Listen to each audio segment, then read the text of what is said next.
Je suis Yva Debouc, directrice déléguée de l'agence AREP, qui est une agence d'architecture pluridisciplinaire.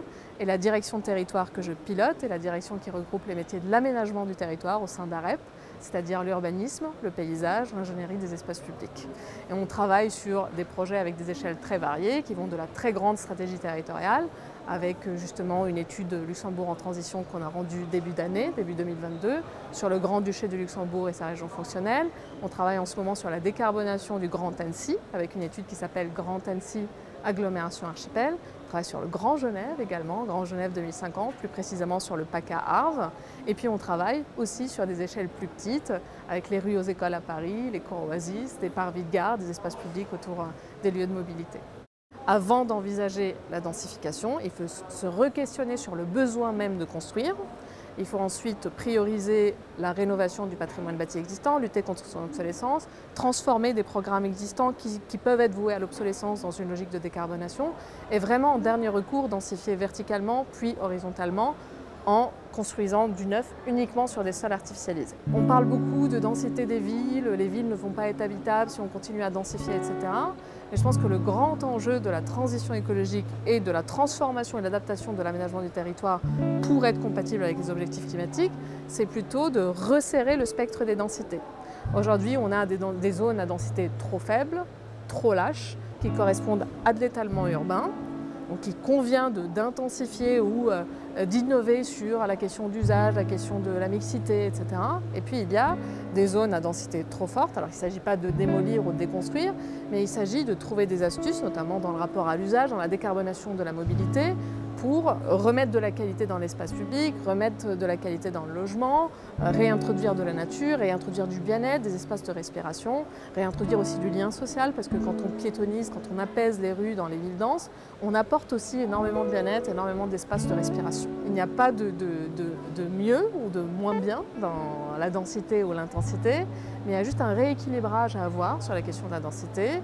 Et puis dans les besoins de trouver de nouveaux mètres carrés, il y a aussi une innovation à trouver dans le rapport à l'usage. Et avant d'aller construire encore des mètres carrés, parce qu'on se rend compte que construire des mètres carrés, ce n'est pas la solution pour atteindre la neutralité carbone, ou ce n'est pas ça qui va permettre au secteur de la construction d'être bas carbone aussi vite que l'impose l'accord de Paris, quelle que soit la température ciblée de degrés ou 1,5 degré. Donc avant d'aller dans la densification, il faut se poser la question à l'usage, qui va peut-être mettre en cause le besoin de construction, et dire comment on habite demain, comment on travaille demain, comment on dimensionne l'espace en fonction de l'usage, en fonction du taux d'occupation, du taux de vacances, en fonction de la flexibilité et la réversibilité de l'usage. Et c'est là qu'on a fait le calcul justement au Luxembourg qui nous a poussé à retenir le zéro artificialisation brute. Donc on est plus radical que le zéro artificialisation net, on dit stop à l'artificialisation.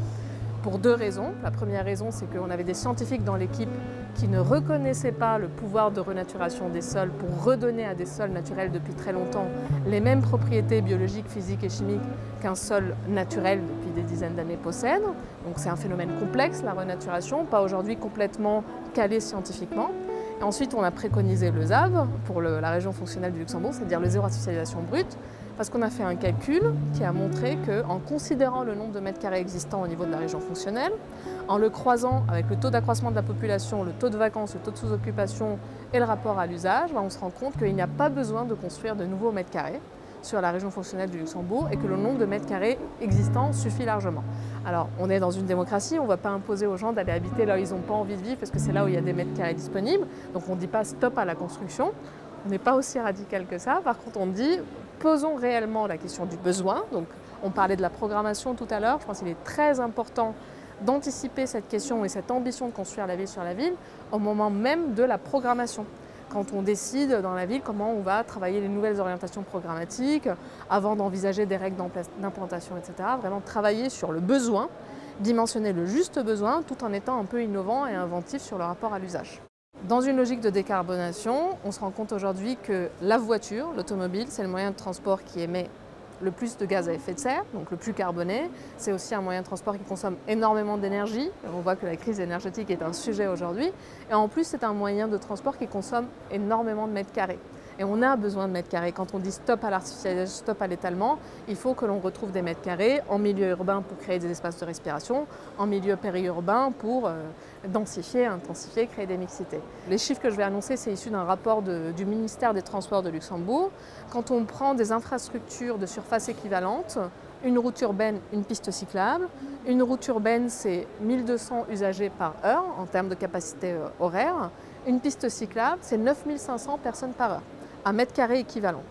Donc la décarbonation des mobilités, c'est-à-dire passer d'une mobilité carbonée type automobile vers des mobilités décarbonées comme la marche à pied, le vélo, ou moins carbonées comme le transport en commun, le train, la décarbonation des mobilités est synonyme de gain de mètres carrés que l'on peut mettre au service des usages, que l'on peut mettre au service de la transition, c'est-à-dire introduction de la biodiversité, etc., et lutte contre l'étalement urbain.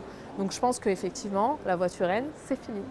Aujourd'hui, l'architecte aussi, il faut qu'il change de logiciel, il faut qu'il soit un peu ingénieur, un peu économiste aussi, il faut qu'il comprenne la comptabilité carbone de son projet, et pour que son projet soit bas carbone ou le plus bas carbone possible, il faut qu'il envisage des circuits courts, le recours à l'économie circulaire, le recours au réemploi, le recours au recyclage, le recours aussi à l'emploi de la matière qui est présente là où il fait son projet, le circuit le plus court. Ensuite, à l'échelle urbaine, on parle aussi d'urbanisme circulaire. Sylvain Grisot, Christine Lecomte parlent de réparer de la ville, d'urbanisme circulaire. L'urbanisme circulaire, c'est une forme d'aménagement du territoire qui va hériter du processus de l'économie circulaire pour faire avec le déjà là, pour faire avec l'existant, soit pour le rénover, réhabiliter, soit pour le transformer, pour l'intensifier, soit pour le recycler, si jamais on constate qu'il est impossible de rénover ou de transformer. Et l'urbanisme circulaire, je pense que c'est une matrice fondamentale pour répondre justement à cette question d'étalement urbain, d'arrêt de l'artificialisation, ce préalable de faire la ville sur la ville et d'accompagner des nouveaux modes de vie qui sont résilients, décarbonés, dans un monde qui l'est aussi. Parce que si la sobriété pose sur les seuls individus, si on demande uniquement aux individus de porter l'effort de la transition, la sobriété va être vécue comme une austérité, une punition, une sanction. Alors que si la sobriété est accompagnée par une adaptation profonde de l'aménagement du territoire et de ses infrastructures, c'est là qu'on arrive à rendre possible, voire facile, voire désirable, des modes de vie décarbonés. J'ai envie de citer Van der Rohe. Alors ça n'a rien à voir avec la question de la transition, mais il dit « less is more », moins et plus. Et moins de déchets, moins de CO2, moins de gaz à effet de serre, moins d'extraction de ressources, c'est plus de qualité de vie, plus de place pour les piétons, plus de place pour les enfants, plus de liens, plus de proximité, plus de place pour la nature en ville. Et tout ça simplement pour dire qu'on a de la chance, parce que la transition nous impose fort heureusement d'adapter l'aménagement du territoire dans une amélioration des conditions de vie, dans une amélioration nette du cadre de vie. Guillaume Loiseau, tu es directeur du Mondial du bâtiment et de Batimat. C'est quoi Batimat? C'est un événement en fait qui est très grand, qui rassemble plus de 2000 exposants qui sont des marques du monde entier et plus de 300 000 visiteurs. Donc c'est, sur le plan des chiffres, le plus grand salon du bâtiment et de la construction au monde. La ligne éditoriale de cette année est orientée principalement vers les thématiques de la durabilité, y compris les métiers, les process qui sont impactés par les évolutions de la construction en vue des défis climatiques qui sont devant nous. C'est vraiment important, cette durabilité, et de réorienter le métier de la construction. C'est plus uniquement un sujet d'importance en fait, c'est notre futur et ça ne pourra être autrement en fait. Donc c'est pas un petit changement avec quelque chose qui a une importance supérieure à ce qu'elle avait avant, c'est notre futur passe par la durabilité en fait du secteur. Pourquoi? Parce que les bâtiments, la construction, l'acte de construire, l'acte d'habiter, et vous êtes sensible à cette thématique sur cette émission d'architecture, concerne au plus haut point toute la société. Tout le monde est concerné, à titre personnel dans son environnement et évidemment à titre professionnel dans les bâtiments dans lesquels on évolue et on travaille. C'est le premier secteur économique comme les transports en termes d'émissions de CO2.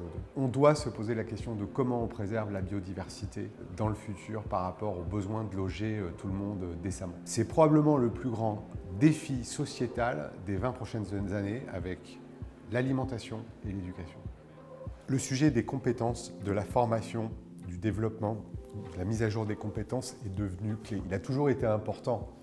Le secteur du bâtiment a ce côté extraordinaire qui fait que c'est un secteur qui valorise le savoir-faire par nature depuis son origine. Ce qui est devant nous ne peut pas se faire avec des choses qu'on a apprises il y a 20 ans. Il faut avoir l'humilité de regarder les choses comme ça. Ça ne veut pas dire qu'on est prêt à être recyclé ou mis au placard. C'est pas ça, c'est avoir l'humilité de le reconnaître, de se poser les bonnes questions, et ensuite de chercher les nombreuses solutions aujourd'hui pour remettre à jour ses compétences ou se développer sur des nouvelles compétences.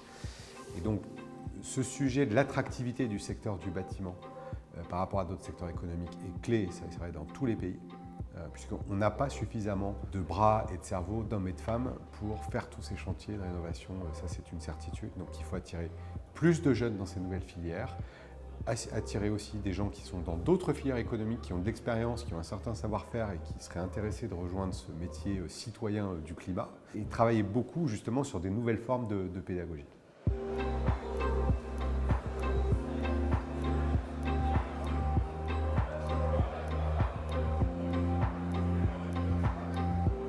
Toi qui vois plein de gens, qui a une vue assez globale de la construction en France, mais également à l'étranger, est-ce que tu peux rassurer les éco-anxiogènes en se disant non, demain ça ira mieux, on va y arriver, ou bien c'est déjà peine perdue? Non, je ne pense pas que ça soit peine perdue, mais il ne faut pas raconter d'histoire, ça va être difficile, et on vient de le vivre tout l'été.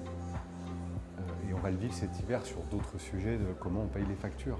C'est pas un parcours tranquille qui est bon. Ça, il faut pas raconter d'histoire. En revanche, je pense que c'est possible et qu'on va vivre dans les 5 prochaines années des transformations qui vont faire date et marquer l'histoire du secteur par rapport à ce qui s'est passé ces 50 dernières années.